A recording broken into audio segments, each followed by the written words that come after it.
Have you ever noticed how often women will date a guy hoping that they can fix him and change him? Here's why I think that's a bad idea.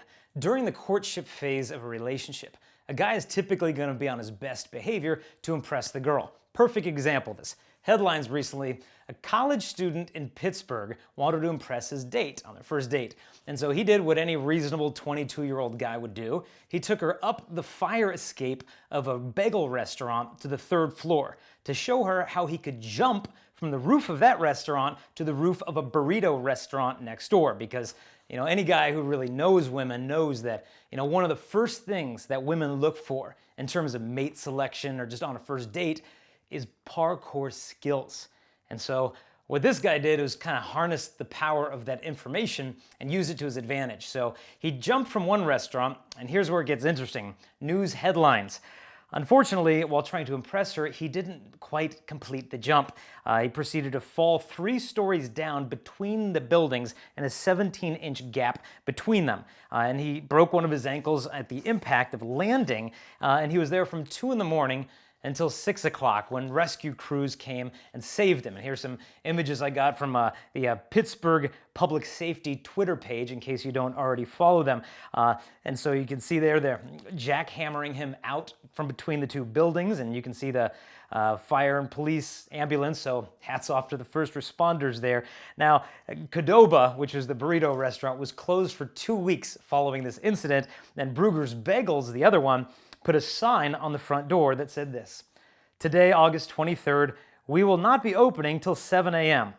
Due to the man who thought it would be a good idea to jump from our rooftop to impress his girlfriend and got stuck between the building walls." Now, one plus is that the girl, in fact, did stay until 6 o'clock in the morning to see him free. Details aren't giving how much longer she stayed after the fact, but it shows you. She's willing to commit, and he's willing to impress. And so the point is, if you're dating a guy and he's not willing to do whatever it takes to impress you during this courtship phase of the relationship, something is off. So my challenge to you would be, don't date a guy, much less marry him, hoping you're gonna fix him and change him. Otherwise, you're just dating your own imagination. You're not dating a person, you're dating a project. And it may mean that you need to quit rationalizing, because your friends, your family might be telling you, look, this guy's not right for you. And you make the excuses. Look, I know he's got some problems and he's got some bad friends, and I know he's a convicted felon, and his friends call him El Chapo, but he's a good person, and I can change him. And look, part of being a woman is you're gifted with feminine genius, okay? And I think all of our strengths as men and women are often also our greatest weaknesses. And part of having feminine genius is you have this gift, this capacity to see the goodness and the potential in others that they might not even see in themselves. And the problem isn't that you see the good in this guy. The problem might be that you're trying a little bit too hard to overlook the bad. Think of it like this. You know how one of the big fads on TV now is these home makeover shows, or someone falls in love with kind of a rundown property and they invest everything to make it the thing of their dreams? I think a lot of girls date like that, where you might be dating a guy who's, in terms of a house, he's kind of the equivalent of a, like a haunted, dilapidated crack house in Detroit. And you're thinking, oh, but we can put a swimming pool in there. And wait till we get new curtains. It's all gonna be brand new. Don't do this. And some women may think, well, Jason, what am I supposed to do? Just abandon this guy? Nobody's perfect. Well, that's true, but I've had girls say to me, Jason, he told me that if I ever left him, he would die without me. Look, if a guy can't live without you, he doesn't really need a girlfriend, he needs a therapist, okay? You might not even be in a dating relationship. This might actually be a hostage situation, because if you feel the need to be his mother or his messiah, something is just off. So how do you know if the relationship is worth keeping? Well, try not to make that decision by yourself. Surround yourself with friends and family who love you and who you can trust, because sometimes they can see things that we just can't.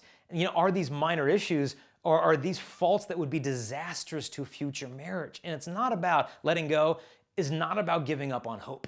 It's perhaps about having the courage to hope for something greater than your own wants and desires and expectations, and having the courage to trust in God that He actually has a plan for your life. Because if you want to know the future of this relationship, the best indication is usually the past of this relationship.